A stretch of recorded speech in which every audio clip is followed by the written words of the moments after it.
We are on. Joe, thank you for your time.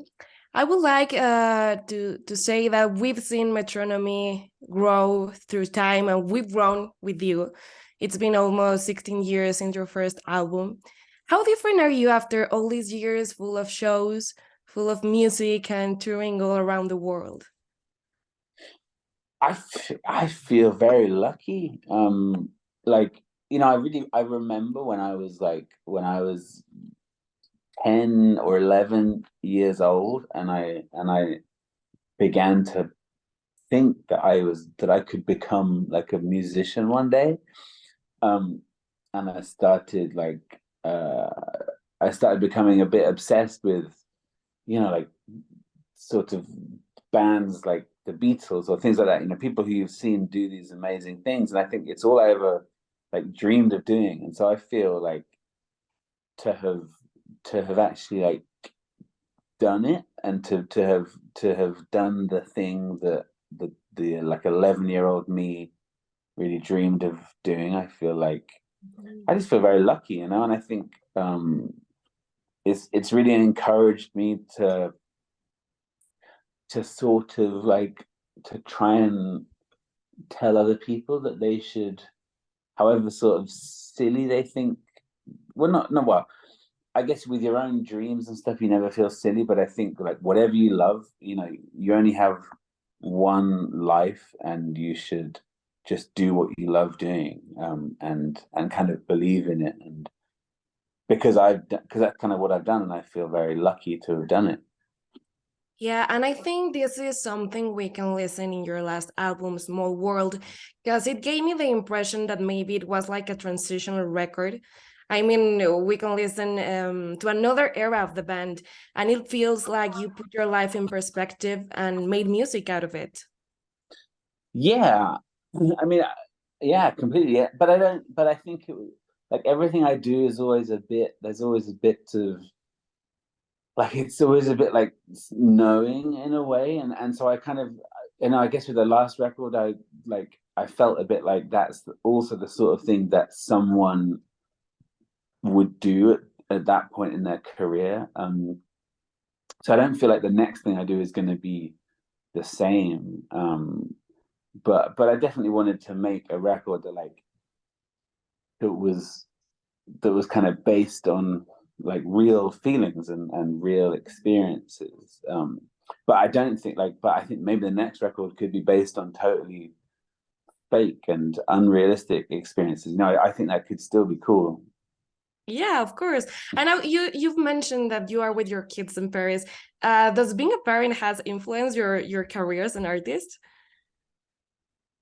Well, yeah, it kind of has recently, because it becomes more about like you become a bit more concerned about the future. Like you become more like when it was just me, like I wasn't too bothered about like what would happen in 10 years or whatever. And but now I feel a bit like, oh, well, I need to make sure I can look after my children, and I can feed them, like that kind of thing.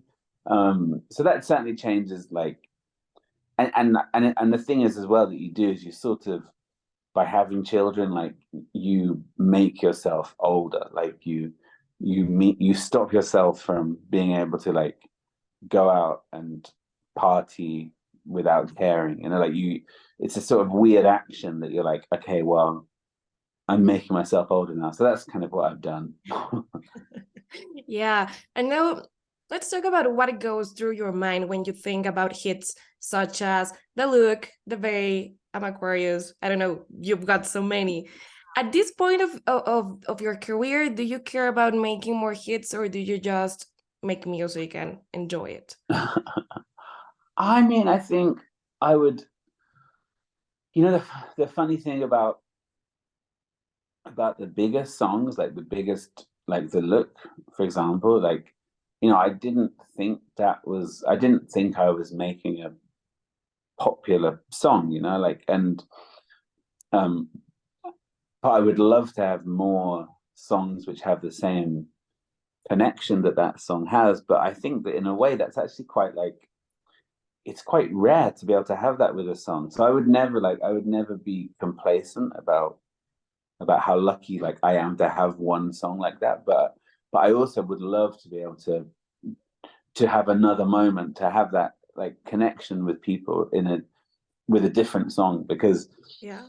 because what's happened with some of those like with some of those songs, like it's now those connections, even though they still feel like amazing and they're still bring in new fans, like they do feel like they're attached to something which is maybe it's like 10 years old now. So I would love to have it again, with something new, but you can't really predict that. Like you can't really force that. So but I'll keep trying. Yeah, I'll try it. Yeah, well, you never know with now TikTok and all the trends and songs that they become viral. Don't mind what age the No, song. it's very true. It's very true. So yeah, maybe people should just go and listen to I'm Aquarius again. That's what they should do. Yeah. Now, we know that you are coming to Mexico City, to Corona Capital. But when do you know it's time to take a break? Because it's one of your last shows as a band before you take a long break. But nowadays, artists keep releasing album years after years, and to a certain point, I don't know how good it is to their career or their health even. When do you know it's time to take a break as a band? I think, like, to be honest, it was just after. So like we were touring the whole of last year, really, and we were touring. We did lots of festivals this year, and we did some touring this year as well. And I think you just, when you realize that you're kind of doing the same thing that you did the previous time, and like, we've been playing the same kind of venues now for quite a few years, and like, and I guess it just feels like, oh well, it would be nice to have a different experience and to not feel like this is normal, because touring isn't normal, and being able to perform in front of thousands of people isn't normal. And I guess, like, when you do that and when it begins to feel a bit like something like a habit, then it begins to feel a bit normal, and like it should never feel like that. So I think when you I think you just take a break when you feel like you need to be refreshed, and you need to kind of, like, I mean, and the funny thing is, actually, last year, the whole of last year, because I kind of knew that this would be coming, it gave me a real different appreciation of every gig. Like, every gig we did, I felt so much more I don't know, it's like amazed by the experience, because I kind of knew that it would be the last time we did it for a while. So I think just to do it, to refresh yourself, is like, when you feel like you need refreshing, that's when you should take Yeah. a break. And I think that's a very powerful message, not only for being a singer, having a band. It applies to all the careers, no? Yeah, no, yeah, absolutely, definitely. I think, yeah, you should look after your own pleasure of things, you know? And also, I would like to mention that in the remix of "Things Will Be Fine," you collaborated with Bratty, who's a young artist here in Mexico. Why don't you tell us about how this collab did it? It was like, it was like a real surprise for me, because we were in, I think we were in Mexico, and I think I'd heard about Bratty and heard some of the music, and I was like, this is really cool. And then we were talking about her, and I think I was like, oh, we should try and do something. And then, like, one of the people at the label in Mexico was like, oh well, I've got a surprise, like, she's done a remix. And yeah, so it came about in a really amazing way. And like, I don't know, like, the way the song sounds, and I don't know, like, it's just like, it's so nice for us to be sort of associated with someone, like, who's so young and cool, and obviously, like, a really, like, like a big deal in Mexico, and it feels really exciting for us to be included in, like, in that. So yeah. Yeah, of course. Well, it's such a beautiful song and a great remix. So thank you for that as a fan and as a Well, yeah, so thanks, Bratty. Thank you, Bratty, for doing it. Yeah. yeah, of course. Well, Joe, can't wait to your show here in Mexico. Can we expect surprises or something Uh, you can well, reveal here? no, I mean, like the there there's no surprises, like, there's no guest surprises. But I don't know, I feel like, like it's gonna be really special for us because it's basically the last show we're playing for a while. So I think we'll probably just be crying. That's what you can expect. Everyone in tears. Yeah, yeah. Well, I think that's gonna be great.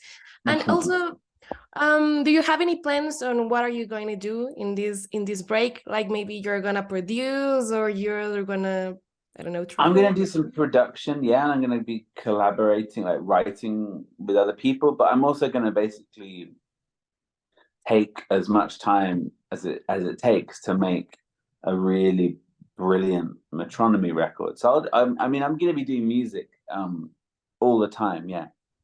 So don't worry, there'll be stuff. There might be another Posse EP like that EP I did. There might be things like that. So people will not forget me. Don't worry. Yeah, no, of course, of course. Your fans need you, Joe. Yeah, exactly. I need them as well. Well, thank you very much, and how we are going to meet you here in Mexico soon. So thank you very much, and Thank you. See you we'll soon. see you soon. Thank you very much. Thanks.